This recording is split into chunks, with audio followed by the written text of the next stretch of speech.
Hey everyone, welcome back to my YouTube channel. I am getting straight into the nails today. I do already have the surface of my nail tip filed. I do this sometimes to prevent having to file over my natural nails to blend the tip in. But I am taking the Stick It Nail glue and I'm going ahead and gluing it down on my thumbnail, which has already been prepped. I haven't done any tutorials for the base of my nails in quite a while. I have been focusing more on nail art and unboxings and stuff. So I figured because this is going to be a more simple nail set that I would include doing the base of the nails. After applying the nail tip, I am taking Kiara's Bond, which is step number 1, and I'm going to apply this to the base of my nail. After applying the layer of bond to the nail, I am going to go ahead and cut down the nail tip. I know this nail tip is extremely long, but this is just the one that I wanted to use for today's manicure.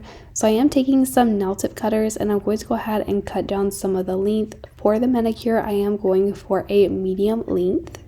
To apply the dip powder, I am going to be using the base, which is step number 2. I will be using the Kiara All-in-One Cover Acrylic. This is the color Bougie Beige. This is an all-in-one powder, so you can use this for acrylic or dip powder. I really like this color. It's kind of like a pinky nude type of color. It's not overly pink, so I feel like it goes well with my skin color. I feel like a lot of nudes that are too pink just don't look right on me.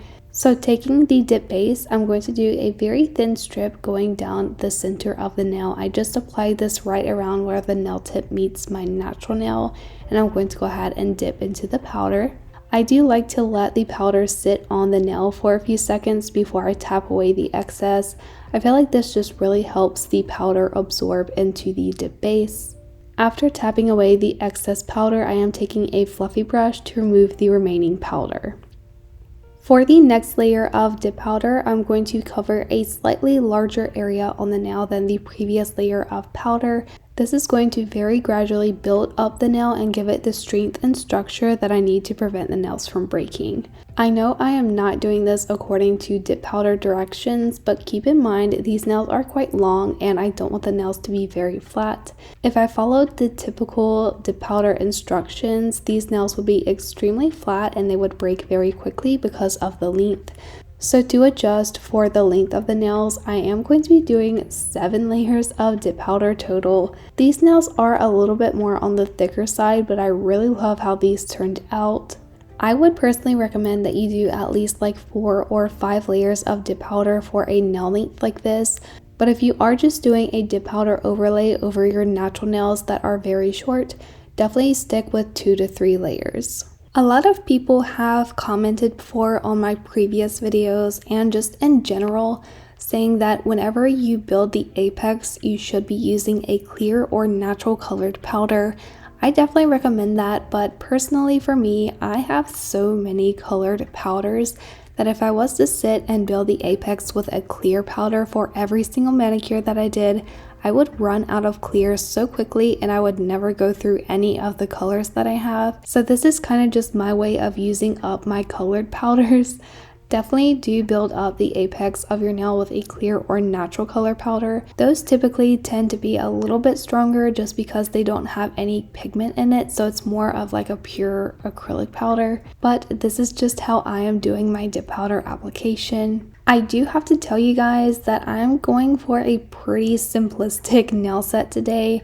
As you can see, I have already done my other nails, basically exactly how I'm doing this hand. I am actually using my non-dominant hand for this video. I haven't really done a video using my non-dominant hand in so long, and I was struggling so bad for this nail set. Even though it is very simple, it is not my favorite thing to do, and I haven't done it in a while, so I was struggling a little bit. If you guys are interested in any of the products that I'm showing or using in today's video, everything will be linked down below.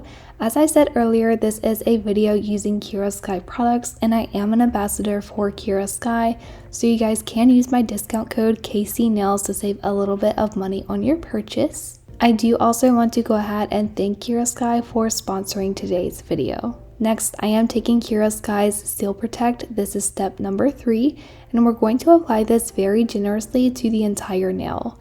This step is going to fully harden the layers of dip powder and allow you to properly shape and file the nails.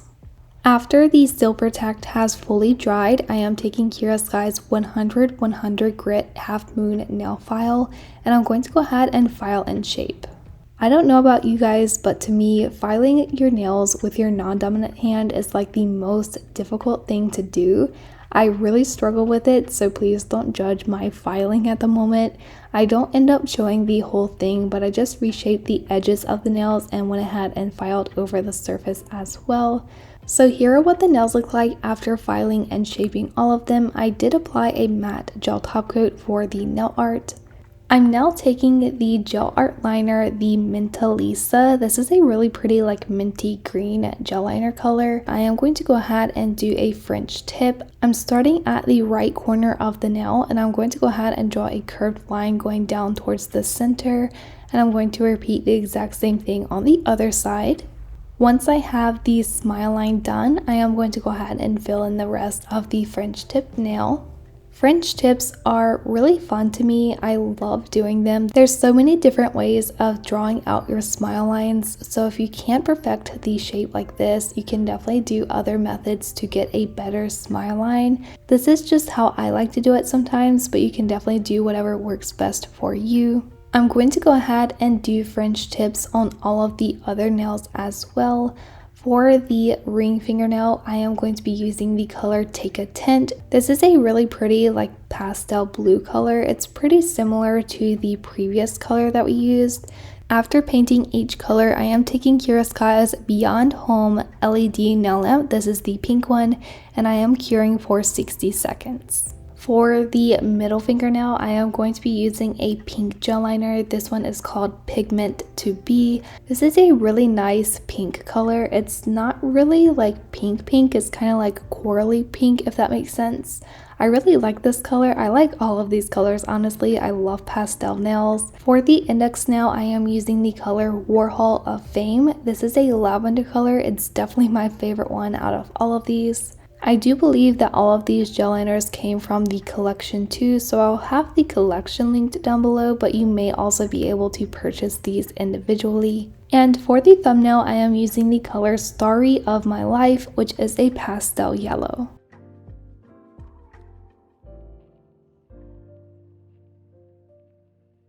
Going in with a dotting tool and the color Story of My Life, I'm going to go ahead and do a simple flower on the side of the ring fingernail. Once I have the dots, I'm just going to take the dotting tool and drag the polish from the dot to the center of the flower petal. I wiped off pretty much all of the gel polish color from the liner brush, and I'm going to go ahead and kind of outline the flower petals. This is not exactly an outline. It does have a decent sized space in between the flower petal and the line. I went ahead and cured after I finished the flower outline. Now I'm taking the color Take a Tint, and I'm going to go ahead and add the center of the flower. Once I've placed that like I want, I did go ahead and cure. I'm now taking some butterfly nail stickers, and I'm going to apply this to the rest of the nails. I had originally planned to do flowers similar to the ones that I just did all over the entire manicure, but I felt like I was really struggling with my non-dominant hand, so I ended up using these stickers just to pull the whole spring vibe together. Whenever you place nail stickers, do make sure to fully press down the entire area of the sticker, that way it lays very flat against your nail. After placing all of the stickers, I am taking the non-wipe gel top coat, and I'm going to go ahead and top coat over all of the nails. You guys know this is one of my favorite gel top coats. I love the consistency. It gives the nails a really pretty shine, and it's non-wipe, so you do not have to remove the tacky layer after the nail is cured. I did go ahead and cure for another 60 seconds. The last thing I'm doing is taking the cuticle oil. This is the lavender scent one, and I'm going to go ahead and oil all of my cuticles. This step is very important to rehydrate your skin after all of your manicures. And here are the nails. I really like how these turned out. I love pastel nails so much. I also love spring nails, so the flower and butterflies just look so pretty to me. Let me know what you guys think of this nail set down below in the comments. Make sure to give this video a thumbs up, and I'll see you guys in the next one. Bye!